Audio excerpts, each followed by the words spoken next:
Olha, então é o seguinte, a gente tem aquela notícia quente agora desse domingo, qual que foi a notícia quente? Só ajeitar o microfone aqui, que é a desistência das eleições por parte do atual presidente dos Estados Unidos, Joe Biden. E a gente vai falar sobre isso agora. Eu vou falar das possibilidades, quais são os futuros prováveis substitutos, mais pé no chão, tá? Ninguém vai ficar entrando em exagero aqui, que é o que é discutido nos Estados Unidos pelo Partido Democrata, e quais os próximos passos, como que vai fazer, como é que vai ser essa escolha. Então vamos lá começar. Já vou aqui abrir a nossa tela porque preparei um material aqui para poder passar para vocês. Abre aspas aí da nota oficial do governo do Joe Biden. Ele é o atual presidente, tá? Que ele diz: "Foi a maior honra da minha vida servir como seu presidente. Embora tenha sido minha intenção buscar a reeleição, acredito que é do melhor interesse do meu partido e do país que eu me afaste e me concentre exclusivamente em cumprir meus deveres como presidente pelo restante do meu mandato." Tá bom? Vamos lá. Isso aqui eu peguei de reportagem. A gente não vai confundir, achar que o Biden está renunciando à presidência, tá? Ele vai concluir o mandato dele como presidente dos Estados Unidos esse ano. O que ele está fazendo é desistindo da candidatura. Ele já tinham demonstrado, lideranças democratas já tinham demonstrado preocupação entre eles. O ex-presidente dos Estados Unidos, o Barack Obama, que o Biden foi vice-presidente durante a gestão do Obama, e a líder dos democratas, que é a Nancy Pelosi. A Nancy Pelosi, ela é a presidente da Câmara dos Representantes nos Estados Unidos, e ela tinha demonstrado, inclusive, ela falou que a dificuldade que seria de Biden vencer Donald Trump, que vence nas pesquisas eleitorais, e até agora, esse momento que a gente está gravando esse vídeo no dia 21/7, possivelmente a chance maior é que o Donald Trump volte à cadeira presidencial. Ele tinha sido derrotado pelo Biden. Aí a gente teve recentemente o atentado contra Donald Trump, ele quase morreu no atentado, nós vimos isso. Aumentou a popularidade dele, mas ele quase morreu no atentado. E a gente teve também aquele debate no fim de junho, onde o Donald Trump venceu assim, de 100-0 o debate contra o Biden não conseguia nem falar. Então foi a partir daquele debate que começaram a discutir que o Biden não estava em condições de se candidatar às eleições, já com 81 anos de idade, se eu não me engano, né, a reeleição, e ele relutou, acho que até demorou, foram algumas semanas. Os democratas, as análises principais falam que os democratas poderiam ter ganhado mais tempo já tirando o Biden logo no início. Hoje ele anuncia. Vamos lá, quais serão os próximos passos? Primeiro, como é que vai ser a escolha do substituto? Nós já temos. Eu fiz um vídeo recente. As datas nas eleições dos Estados Unidos, elas são tradicionais, assim como no Brasil, mas lá você tem uma tradicionalidade que ela não é ao mesmo tempo para tudo. Nessa semana nós tivemos a convenção do Partido Republicano, que é em julho, é onde se afirma, onde você confirma a candidatura. Donald Trump já está confirmado como candidato, foi confirmado pela convenção do Partido Republicano agora em julho. A confirmação do candidato do Partido Democrata é em agosto. São datas que são consideradas, então, nos Estados Unidos, datas tradicionais para as eleições. Então, a gente ainda não tinha o Biden com a concretização da candidatura, por mais que isso estivesse sendo desenhado ao longo desse ano. Então, até agosto, agora, os substitutos começam a fazer política, abre uma lacuna entre o Partido Democrata para os substitutos começarem a tentar votos, assinaturas dos delegados democratas para conseguirem se candidatar. Então, primeiro você tem agora, você volta. Na verdade, os democratas, eles é como se eles estivessem recomeçando esse processo, porque até então mostrava que era o Biden ali, pronto. Então, os delegados agora estão com essa expectativa, os candidatos, os prováveis substitutos, para juntar as eleições para serem indicados na convenção, tá bom? Que vai acontecer só em agosto. Se nenhum candidato, por provável substituto, conseguir a maioria de assinaturas dos delegados, você tem que ter no mínimo ali 600 assinaturas.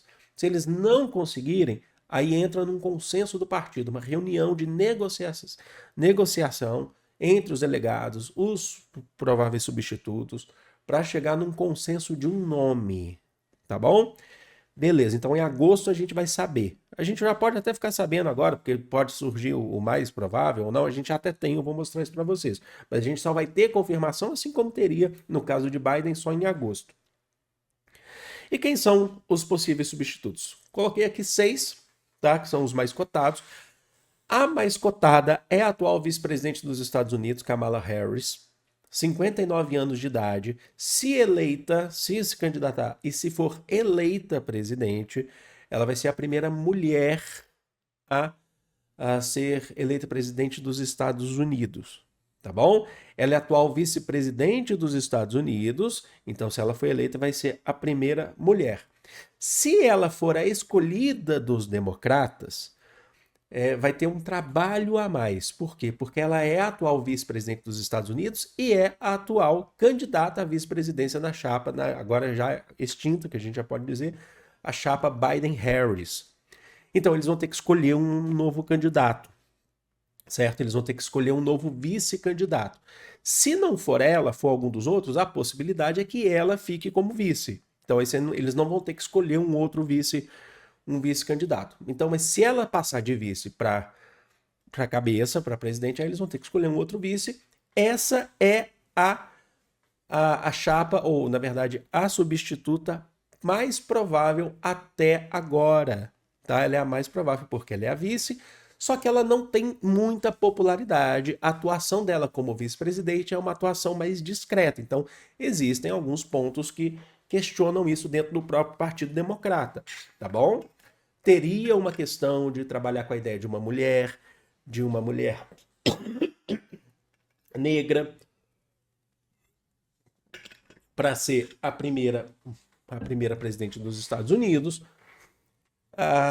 que seria um trunfo, né, pelos democratas para poder derrubar a política do Trump. Eu pretendo fazer, assim que a gente tiver mais definição, eu pretendo fazer aqui no canal, inclusive, sobre as chapas, os principais programas. Vocês querem que eu faça? Dos dois? Para a gente poder ir acompanhando. Vou fazer todo o acompanhamento aqui quando tiver os debates eleitorais e por aí vai. Beleza, Kamala Harris, a mais provável até então. Até então isso pode mudar.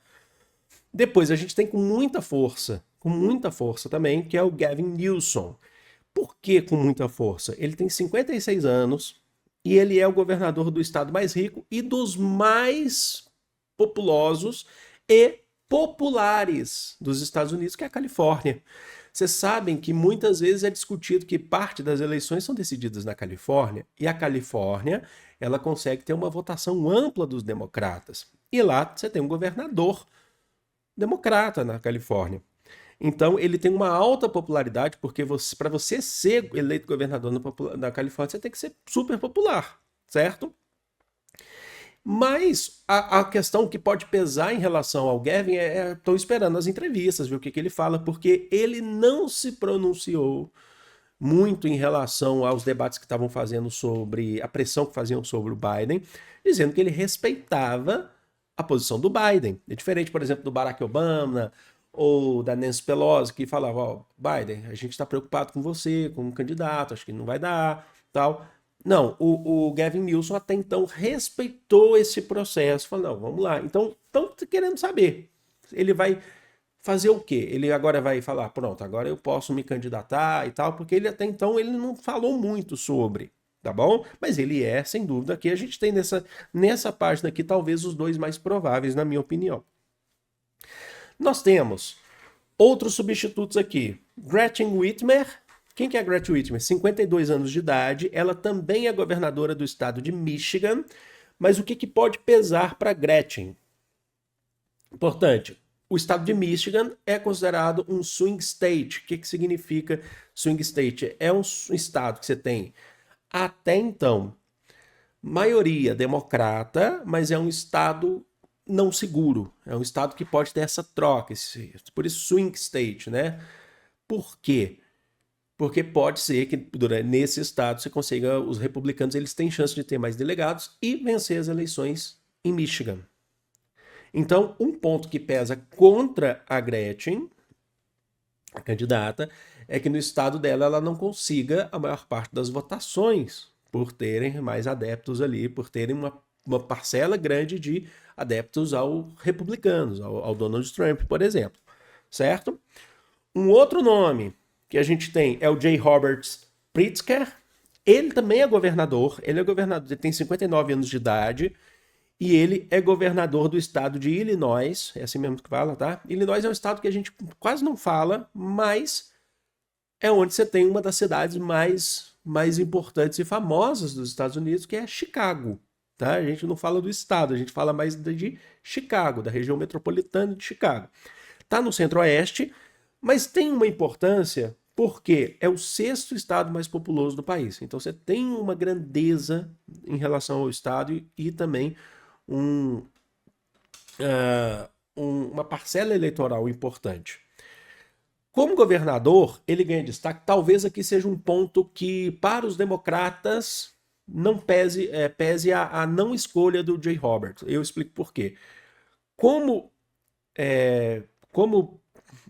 governador do estado de Illinois, ele é conhecido por um alto investimento de 23 milhões de dólares na saúde para mulheres, que inclui, não é só isso, mas inclui na saúde para mulheres o direito ao aborto.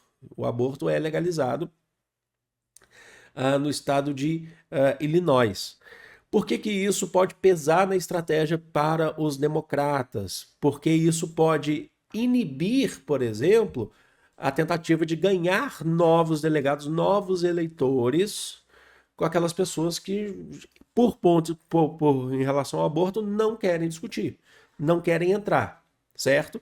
E certamente, por exemplo, num processo de campanha eleitoral do Jay Robert, certamente os republicanos bateriam muito de frente nele em relação a isso. O debate seria também, boa parte, baseado em relação a isso, a questão do aborto, na defesa do Jay Roberts em relação ao aborto, tá bom? Então eu acho que é menos provável, mas ainda está em aberto. E aí, mais dois aqui para a gente fechar. O Dan Phillips, 55 anos, é deputado por Minnesota e é candidato pelas primárias democratas. Ele também foi o CEO da empresa da família, certo? Então ele é um empresário, ele é um jovem playboyzão, né? Mas ele é um deputado do estado de Minnesota, tá bom? Aí você tem menos, na minha opinião, aí ele foi candidato pelas primárias, né? Foi derrotado, né, nas primárias, né, pelo Biden e tal.